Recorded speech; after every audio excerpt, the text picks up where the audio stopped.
So what's the deal with this bike, and why am I doing stuff to it?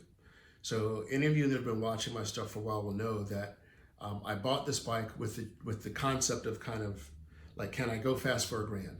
Can I build a street-worthy, really cool, classic, old school, sport-oriented, comfortable daily rider for $1,000? And I did. I bought this ZRX for, I think it was $280 with no title, but clean numbers, incomplete, missing parts, no seat, tank rusty, frame had been cut, had to do a lot to fix it and get it running, but it always wanted to run. You know, like everything, every test that I did, it passed. You know, like you could just kind of tell that the bike would work. And so it was really an encouraging build. I got it running and on the street with a title, licensed and insured for less than $1,000. So it was a success of a project. Since then, I've been improving it. I fell over on the side of the road and bent up the stock handlebars, so I replaced those. It actually had an aftermarket can on it, but I've replaced the exhaust now. I jetted the stock carbs and got it running pretty well and synced the carbs up. Now I'm replacing those. I bought a Corbin seat. I originally bought a used, I think it was a stock seat with aftermarket skin on it on eBay as part of the original $1,000 build, but I bought a Corbin seat now because I really like this bike a lot, and it's a forever bike for me. Like, I'm keeping it forever. I'm never selling it. I put a 4-degree timing advance in it. What else? LED lights that I got on Amazon or eBay or something for like 20 bucks that are super, super bright. I put an extra set of LEDs down low, which are actually my high beam switch. So when I come up behind somebody in traffic or I'm heading into oncoming traffic, I don't blind them with my extra bright LED because they're down low. What else? All right, time to put on my new exhaust. So here's my new stainless Delkevic header and can. I've got my bike blown apart. I replaced the fork seals, so I took the forks off, and now is a good time to do everything else with the forks out of the way. It's easy to get the header off. I soaked the bolts overnight in PB Blaster, and they came off really easily. The nuts did. No damaged studs or anything. I'm taking the old emission stuff off and putting lock-off plates in here. Put the tank back on, seat back on, exhaust on, forks on, front wheel on, fender on. We should be done.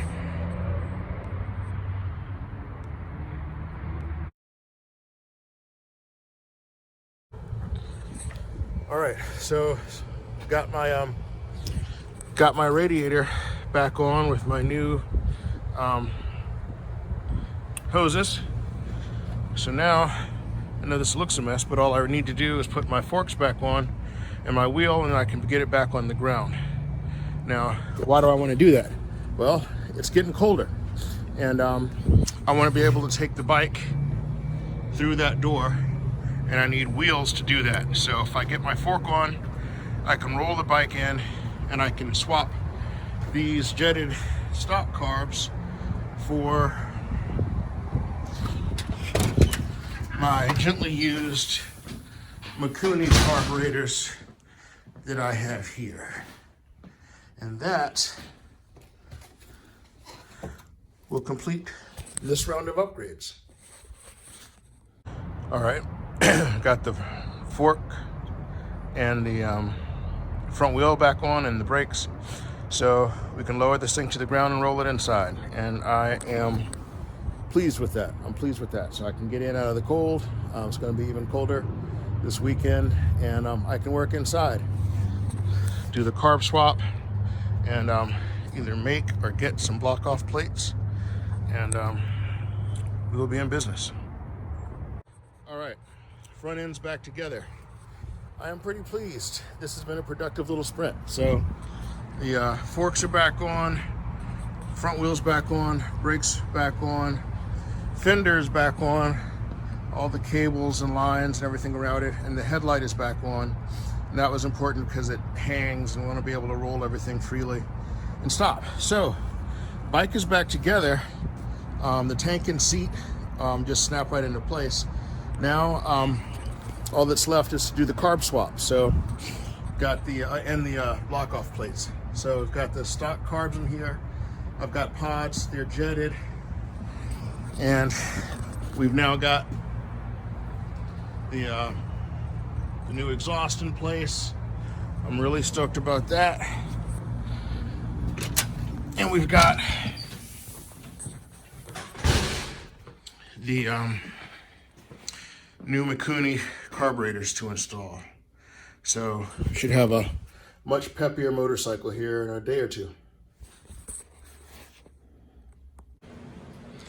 Most of my bikes I run a single throttle cable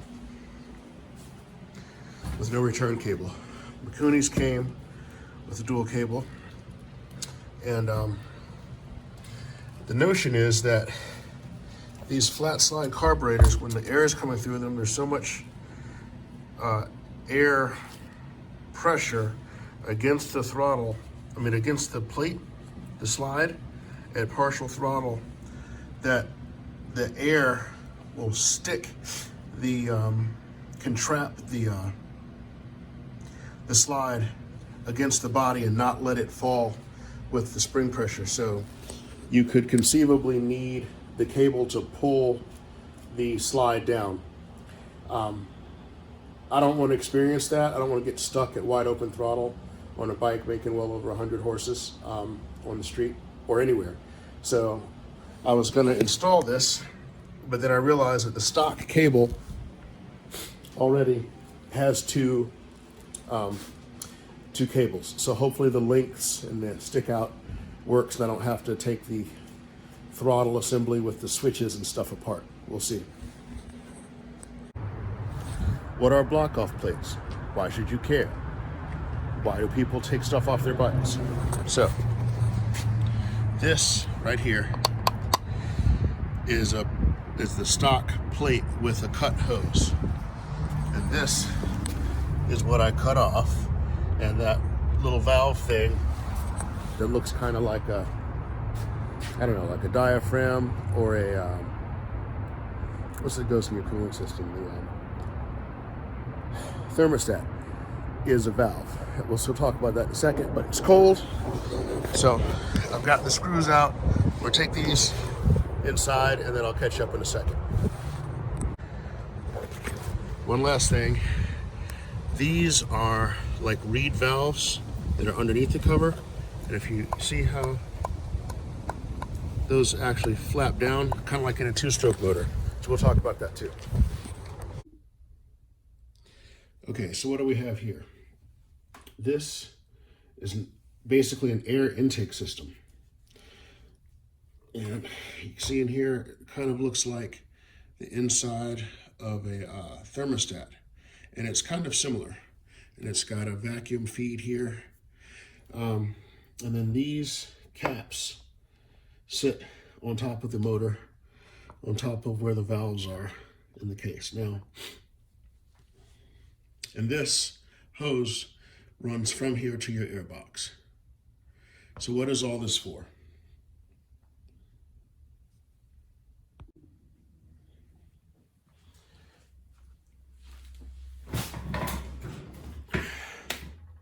All right, so what is a block-off plate? A block-off plate is simply a plate that you use to block something off. There are a lot of reasons that they exist, and they're probably on your car at home right now, right? So what you've got is a system with options. You've got an engine block. Let's say you've got a V6 motor, and it goes in some cars in a rear-wheel drive application, and it goes in others in a front-wheel drive application. So that motor is going to be oriented, linearly for rear-wheel drive and transverse or crosswise for front-wheel drive, and that affects packaging under the hood. So you might have two different locations for, let's say, a water pump. So they're not going to make two different versions of the block probably. They're going to have two different holes, one for a side mount and one for a front mount. and the one that's not used will be blocked off. And there will be a plate with a gasket, maybe a plug underneath that plate that just screws in, that closes off that option. Why is that something that you would add? Well, you start looking at these bikes, you got to think about when they were built. The ZRX came out, I believe, in 1998, which means it was designed in the early to mid 90s. And what was going on then? Fuel economy and the EPA. Two strokes on the street were dead, and fuel economy and pollution were concerns. So Kawasaki on a lot of bikes then added this system that basically breathed outside air into the exhaust. Why would they do that? Emissions largely measures unburnt fuel, fuel waste in the exhaust. So when you run a bike hard, you rev it up to red line and then you roll off the throttle or pull in the clutch, whatever, you've got a lot of air-fuel mixture moving through the bike. The engine doesn't necessarily burn all of it because you don't need it when you're on decel. So you've got unburned fuel flowing out the exhaust. And the EPA testing sniffer doesn't like that. But it's hot as Hades inside the exhaust system. So if you can add oxygen to that environment, that fuel burns, right? So what this system does, that little diaphragm looking, thermostat looking thing is connected to vacuum somehow from the intake system, and it can tell when you're off throttle. And it opens that diaphragm. And what happens is air moves in from the air box through that fat tube, and those reed valves that I showed you on the bike that were underneath the covers get sucked down. Air flows in through the hose, through those reed valves, which kind of work like in a two-stroke motor. It's just basically a one-way valve. It blows open one way but can't blow back. Air goes through there, in through little holes that are actually around the exhaust port, I think. I've never actually looked at them. But they flow, air from the outside flows in through that system and gets sucked into the exhaust. And where it causes that fuel to burn. Is that bad? No, it's great for the environment. But it's noisy, right? You're now having detonation, combustion events, explosions inside your exhaust pipe. Now, that ties into another feature that we run into when we upgrade these older bikes. The stock exhaust is a boat anchor. It's double walled everywhere. What that means is there's basically the header you can see, which has the same outside diameter as the new Delkevic stainless steel header I bought. But inside that header, there's an air gap, a space, and then another line of steel. There's another tube. It's basically two headers. And the inside header is much smaller necessarily than the outside one, right? So the actual exhaust flows through a very small exhaust pipe. I think the outside diameter, I don't remember what it is, but it's over an inch. But inside diameter is less than an inch. It's a very restrictive exhaust system. So getting the aftermarket pipe saves you literally like half the weight because there's a whole extra header inside the factory header. All of it, from the down tube through the collector and out to the muffler, is double walled. So it's twice as heavy as it needs to be. And it's smaller than it needs to be, or smaller than it could be for the outside space that it occupies. So I suspect that part of the reason that they did that, why did they make a double wall system, is so it would be quieter when you've got all of this deceleration created, basically backfire explosion stuff going on inside the exhaust pipe at some uncontrolled point. When you put an aftermarket can on them, they get noisy. And if you put a full aftermarket exhaust on, that sound gets really unpleasant. And it can actually be bad for the motor, and it's certainly bad for performance. So as you start upgrading these things, it becomes increasingly important to make the other corresponding changes. So that's why people put block-off plates on. You remove that system so that the motor can't suck in extra air to cause detonation inside the exhaust, which ironically will quiet the bike down because it's not going bang, bang, poppity, pop, pop, pop every time you roll off the throttle. It should make it easier to tune. It should make it actually run better. So that's why you need / want block-off plates. They cost $30, $40 online. I'm going to make some today out of aluminum because it's just a plate. and frankly, they're back ordered. Most places I looked online. I'm not above buying a part like that. It's just I can't get them quickly. So I've got a bandsaw, I'll just make some.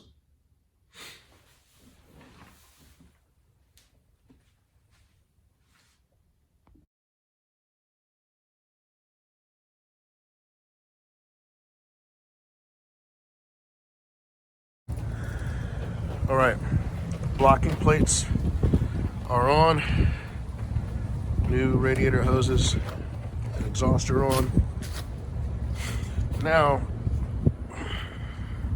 it's time to swap the carbs. With my handlebars, with my ATV handlebars, I can't get through my door, so I'm gonna have to do it outside, so I may as well put it on the lift or work outside in the sunlight. I need a double cable. This most of my bikes I run a single throttle cable with no return cable.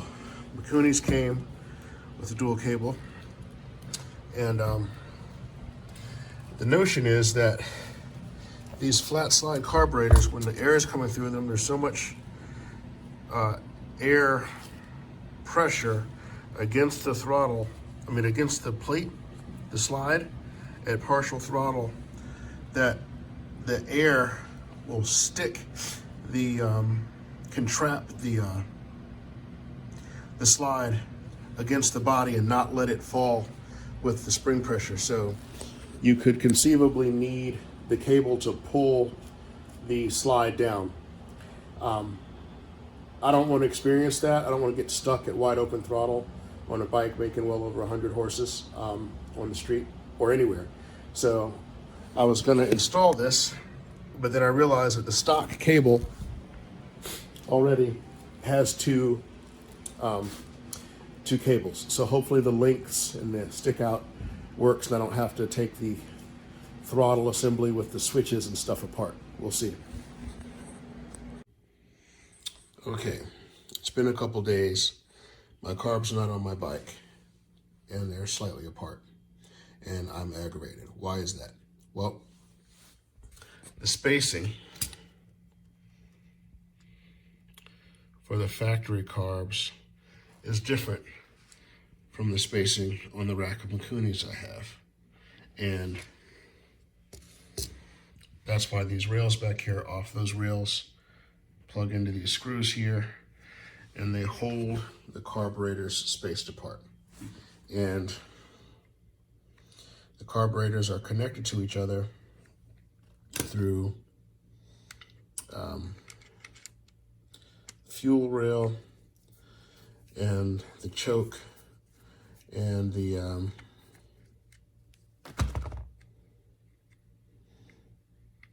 actual, there's a, like, I think it's an air sharing balancing, pressure balancing line. Now, look at this. I'll tell you a secret. There aren't actually any Phillips head screws on Japanese bikes. This, you see this little dot here? Right there in the middle of that cross? That dot indicates that this screw, which looks like a Phillips head, is actually a JIS screw, which means Japanese International Standard. And so is the little washer, has that little dot on it. That's actually not a Phillips head screw. I got 3 of them out with Phillips head. And you see how this one is a little bit damaged? Well, I did that. I damaged that. And I stopped. And I ordered JIS screwdrivers. Why did I do that? Because they actually fit properly, right? So the Phillips head screwdriver, focus. Phillips head screwdriver is fairly pointy, right? Like the angle that the blades come back is pretty sharp. That's like tighter than 45 degrees. Maybe it's exactly 45, but the JIS blades come back at a different angle. It's much shallower. I think it's more like 60 degrees. I don't know what the actual number is. The impact of that is that the blade and the slot that the blade sits in don't line up. And so you've only got a little bit of contact between the screwdriver and the screw. And so when you try to turn it and it's tight, you concentrate the stress on a very small area of the screw and you tear up the screw head. And that is why so many Japanese bikes, when you look at like the brake master cylinder right there in the handlebars, those screws are torn up. They're always torn up. That's why. It's because it's not actually a Phillips head screwdriver, not actually a Phillips head screw. And very, very few people in the US have the correct screwdriver to do that. Phillips head usually works, and so we use them and we damage the screws over time. So need to fix that. And I need to adjust, I need to get that screw loose in order to adjust the width, the spacing of these carbs on this rack. So with the stuff off, you can see how I can move that. See how it gets further apart and closer together. So these screw holes down in here, there are holes there that index that hold this little rocker, which the rocker attaches to that shaft, and that shaft attaches to the cable pull, and that is how the throttle opens all 4 carbs together. And so as you can see here, I've got out a bunch of Allen wrenches. I have tried every size Allen wrench I own that's close to that size. None of them fit. I'm beginning to believe, and I've looked at that with a magnifying glass, I don't think it's an Allen wrench. I think it's actually a pin.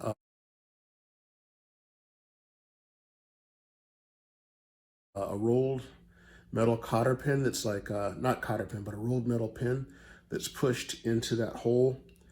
And I think I just need to push it out. And to be honest, I'm kind of scared because those things are expensive and hard to come by, these carbs, and I don't want to mess them up. So I have ordered the JIS screwdriver, and I'm actually waiting for the screwdrivers to show up. I've ordered a set of them, and they should be here in a couple days. And so I'm actually letting this sit here incomplete like that, which is not in my nature. I could put the stock carbs on and run it for a couple days. And if I had money to just throw away, I would run it with the stock carbs, take it to the shop and get a dyno run, and then put the new carbs on and get another dyno run and show you the difference.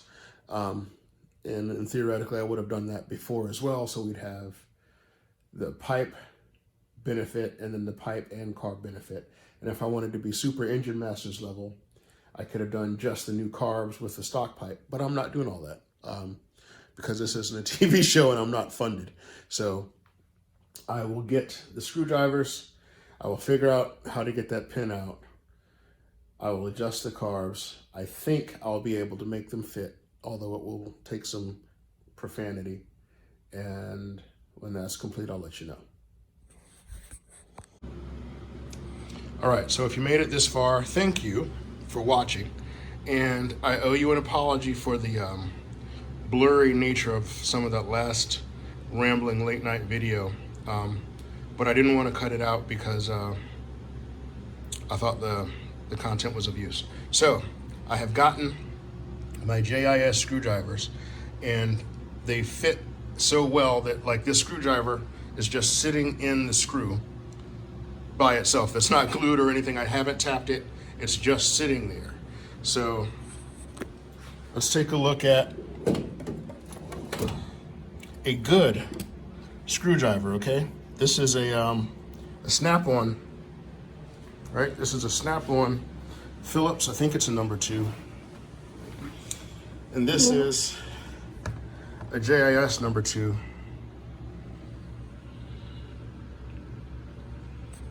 Let's see if we can get them to focus. There we go. Now they look a lot alike, but I assure you those bit profiles are different. Now they're similar enough that, like I said, people often use Phillips head for, instead of a JIS screwdriver, and like people don't even know the Japanese industrial standard is a thing. Also, people in Canada don't use Phillips head. There's another standard up there, but the blade angle, and this snap one here, the one on the right here is used and quite used, but and the one on the left is brand new. But the angle coming away from the tip is different, and the difference means the amount of metal that gets engaged between the tool and the screw being driven is different. So doing that with one hand didn't work, but it's it matters. Having the right tools matters sometimes, and matters a lot, and can make the difference between stripping the screw and getting it out, or getting it out the first time without issue, or gnarling the screw up and then trying to have to get hardware and then not being able to find a piece that matches exactly, and trying to make a decision about what to use instead, and blah, blah, blah, blah, blah, blah, blah, blah, blah. And sometimes it can make the difference between breaking a difficult to replace assembly, or even getting hurt. Sometimes something will slip or break off, and you jam your hand into something, or something fails and you can actually hurt yourself. So I've needed these for about 20 years and just got them. So I encourage you to go get a set, because they're worth having. Okay, hopefully this is the last time this rack is going to be apart. So you see how there's two holes here? Either of those will accept the screw, and obviously those are two different placements. I've got my O-rings on my fuel tee here. I push that together, and then the screw hole lines up here. And I'll put the screw in there, and that'll hold the carb on. So my hope is that all this will allow me to get the carb spacing correct. The middle spacer here, the middle fuel line here was aluminum, and it originally had 6 O-rings on it. There. Now, those should not leak at all. So that one end was double. So I cut that off and angled it. Okay, so the middle piece, which had 6 O-rings on it before, was too long. So I cut the end off and ground it to a point to be similar to the other end. And that allowed me to get everything closer together and to fit with all the extra holes that were in this black throttle connection rod. So I feel like someone thought this through and made it this way to work. And I don't know if this was factory, just like alternative parts configurations, so they only had to make one rod, or if the previous owner modified it somehow, but it seems pretty professionally done. So my belief is that either it was meant to be modified or it was a universal part for more than one model. So we're going to give it a shot. Yep, see, if you look here, that part number 87 has 4 slots and 4 O-rings. So that's what I basically made. So my part was longer than that and wouldn't let everything get jammed together. So I feel pretty good about that mod. Now it's time to put the choke rod back together. And the choke rod goes through these little passageways here. And if you look down in there, you can see there's a receptacle or a hole. And on this one, you can see that there's a spring down in there. Hopefully you can see that.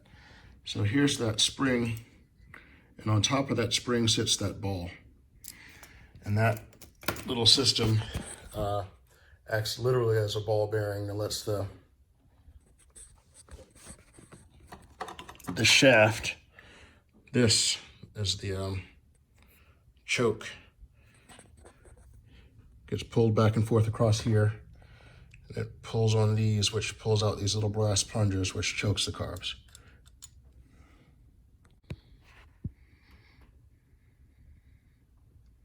See, there's the ball bearing in place.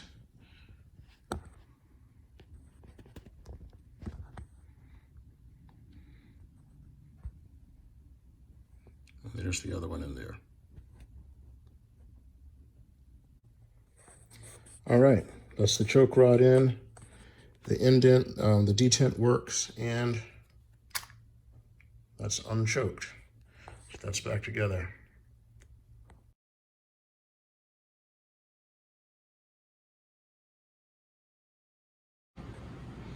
Okay, so you can see these screws are in. They're loose now, and I left them loose so you can see here, each one of these screw holes has two options. And this is what made me optimistic from the beginning. So now with everything together, all the screws are in, all I have to do is tighten those screws. So I feel like this was made to go this way. And this part here was aluminum. Maybe somebody made it, because the others, the ones that, the T's are steel, they're magnetic. This is definitely aluminum, the one that I cut. So I feel like that was maybe someone trying to make a part, because if you look here, part number 87 looks like mine looks now. It's got 4 slots and 4 rings, and I had to cut mine down to make it look like that. So I think someone before me widened this rack to the alternate settings, and now I'm putting it back maybe to where it was supposed to be, or certainly to somewhere that the folks at Mikuni intended for it to be. Carbs officially back together and narrowed, and I think in good working order, so we shall see if this fits on the bike now. All right, finally, 868 weeks later, my new boots have come in. Now these look very similar, but old ones are up top, new ones are on the bottom. As you can see, the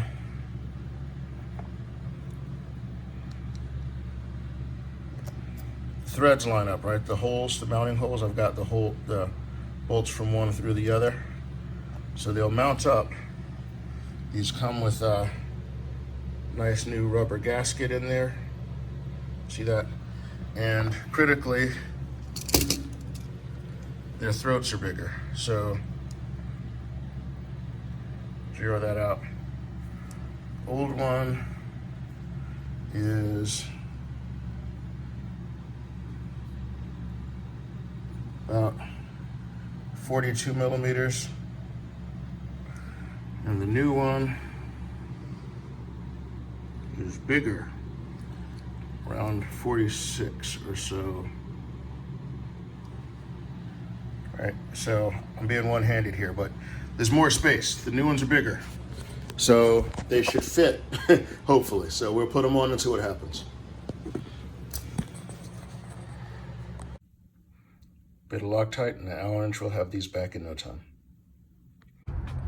All right, so my new boots are on. Pro tip, put them on upside down with the nipples down so the nipples don't hit the water pipe here. Thanks Kwick for that. But yeah, those should go on. Now I just got to put the rings on. I did not get new rings, so I'm hoping that I can put the old ones on there. Might have to get slightly longer screws, but I can get those from anywhere. So I think they're like M4 or M3 or whatever. Anyway, I think I can make the old ones work, but should work well. We'll see.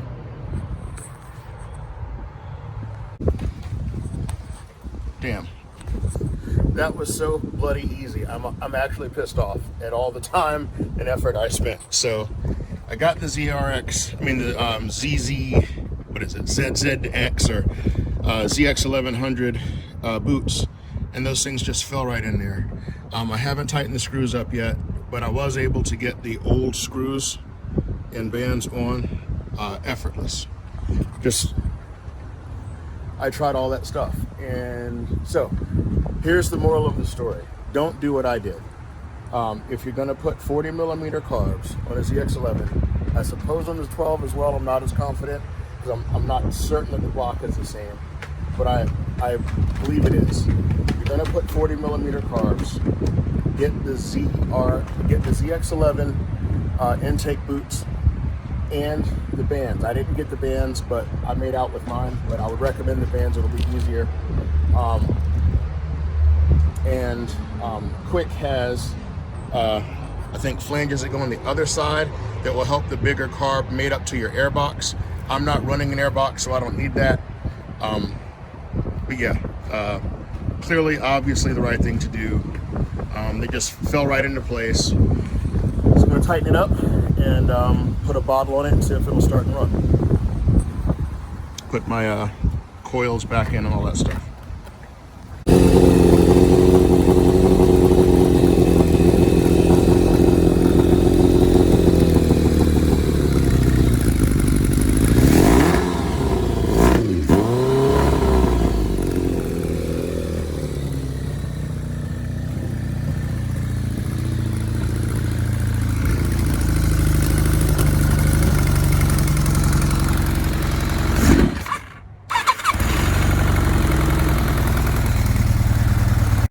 What's going on, good people?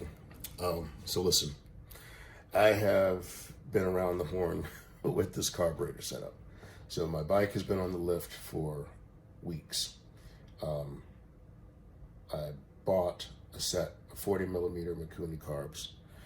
I had to adjust the spacing between the carbs, got that done, got them together, got them onto the bike, which required getting bigger intake runners. The boots had to get bigger boots from a ZX11. That worked fine.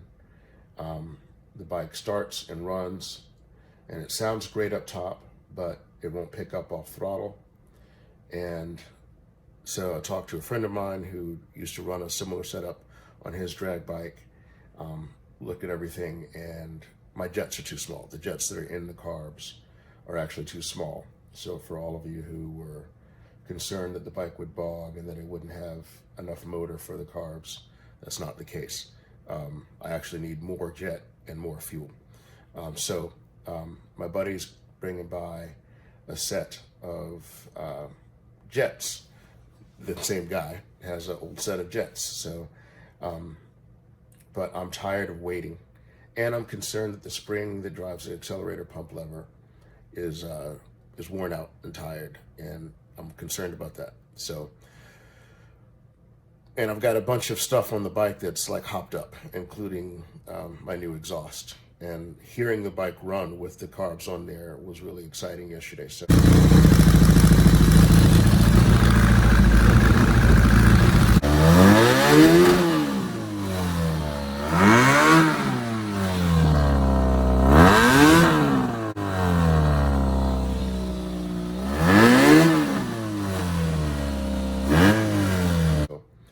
I'm going to put my old carbs back on. Now, my old carbs and the old carb boots, I know they work. I jetted them. I've got a stage 3 jet kit in there already, and it was jetted for this pipe, which I now have. So it should run perfectly well, not just okay, but like should run great if I put my old carbs back on. So I've got a stage 3 jet kit, a Delkevic very high flow stainless exhaust, little tiny can with the insert taken out, pod filters, 4-degree advance, block off plates. So it should scream. And I think I'm going to put that back on and ride today because I'm tired of not being able to ride my bike. And then, so if my buddy comes through this weekend, I will put the new jets, bigger jets, into the Mikunis and put the pins at the appropriate height for those jets, and probably order that spring if I can from Sudoku, and in a week or two put the Mikunis back on, and then I can get more of a seat of the pants side-by-side comparison. But so I'm not going to call it failure. We're going to call it a learning experience. Get the keyins back on with the K-Trick delete or whatever that nonsense is, and should be back up and running today, and then I can ride my motorcycle again.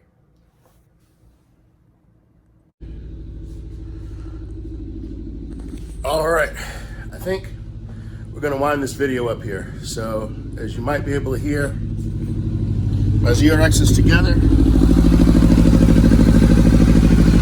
Notice I'm running the old Kia Carbs with my new exhaust. This is jetted. It's got a stage 3 jet kit in it. I intentionally put that jet kit in for this pipe. So it's running pretty well.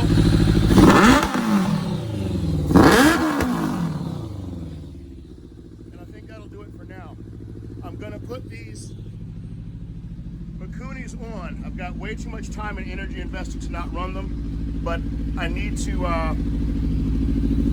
they work, they're synced, but they need bigger jets. So I've got new jets coming. I also want to replace the accelerator pump spring, and frankly, it's getting nice out. You can see I'm wearing a t-shirt, and I want to ride this bike. So I'm going to take it off the lift, and I'm going to ride it today.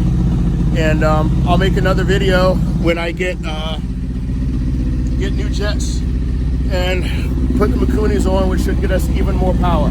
But you hear how it's running now. It's running pretty well, and I'm pretty excited.